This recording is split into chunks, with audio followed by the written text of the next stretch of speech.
Dancing to Demag. Robert Wavey in Disneyhausen. Fox Lake. Dostin. I've been asked to talk to you a little bit about pre-contact period and all that. So I thought I'm honored to do that.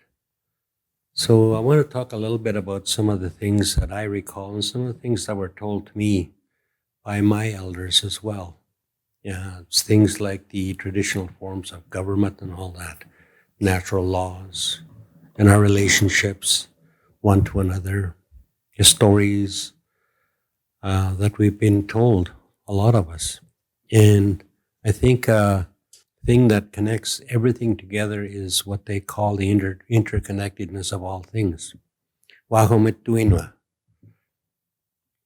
So when I talk about those things, the traditional laws and their origins, kaya sumaut tanah,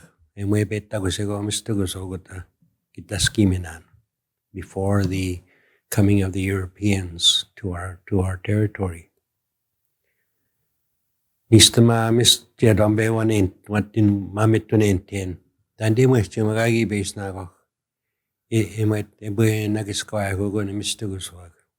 What was it like the day before treaty or those times before treaty?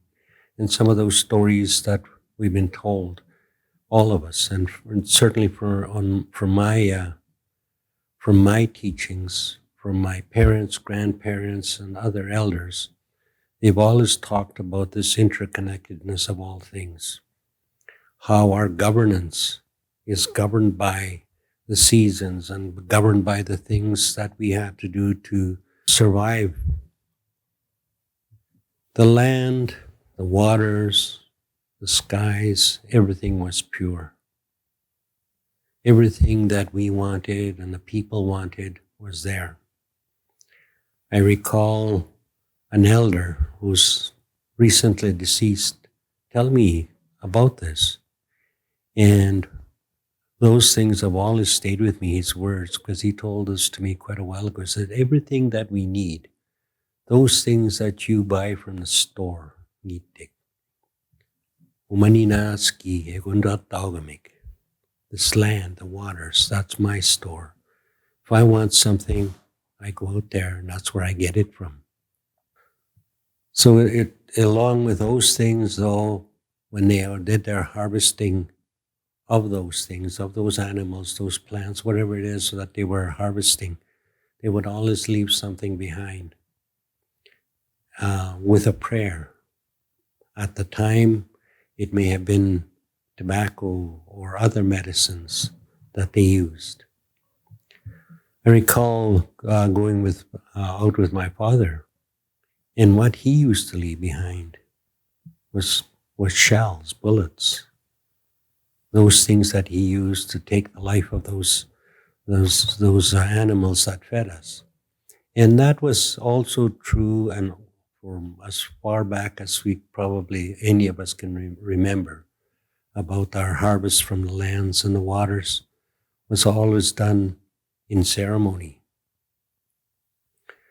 So we honored all of those animals,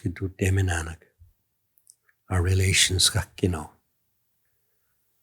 And it is, as I said earlier, those seasons and those times that governed our day-to-day lives and governed how we lived, and also governed the people and how and their ethics and their principles back then. They're no different now than they were before contact with European people. What we've done, though, is seeming to have forgotten a little bit of what those teachings were and why we did certain things and why there were certain practices. So we also had our own groupings of people out there, the clans. They all had their own areas where they harvested. And they would do this again with the seasons. and they would move with the seasons depending on what it is they were wanting to harvest during that time. And they would meet regularly. All these clans would come together.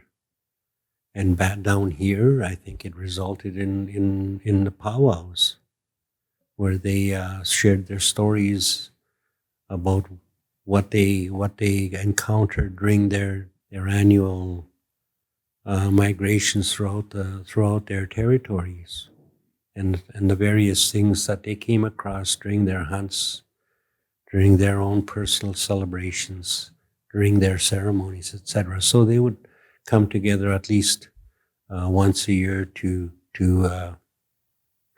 celebrate and to gather and to meet each other again. So there was all of those things that were going on. And again, in our ceremonies, it's always been about those things that we hold sacred, whether it's the animals that fed us, the animals and the plants, but also the land and the water, the air that we breathe, because everybody understood back then what those basic elements were that gave us life. And again, though, it's those same things that governed how we lived and how we treated each other. So when the people got together and they celebrated and they held their various ceremonies, whether they were powwows or sun dances or sweat lodges, the center of all of that and the center of all of the teachings and the great law were centered around Kisemantu, the Creator, this great mystery.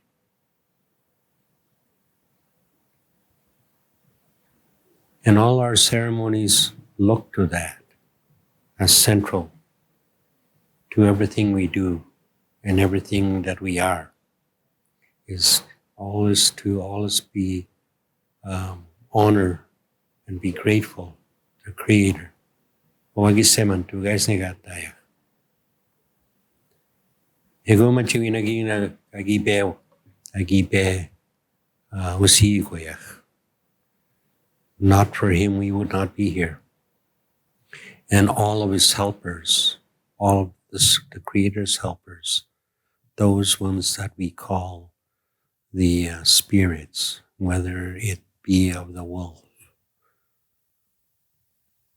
or the buffalo, all these animals that we look to as helpers of Creator. And it goes into the clan systems of the various clans, taking on the names of these animals, whether they were two-legged, four-legged, whether they had wings, they crawled or swam in the water. And again, so it goes back, it always goes back to there, where we have our unique way of conducting the way we live and the way that we continue to live. And it's starting to come back now to more and more people, and it's really good to see, because it is those things that will make us and give us back what was taken from us. Ego sige naskamit now.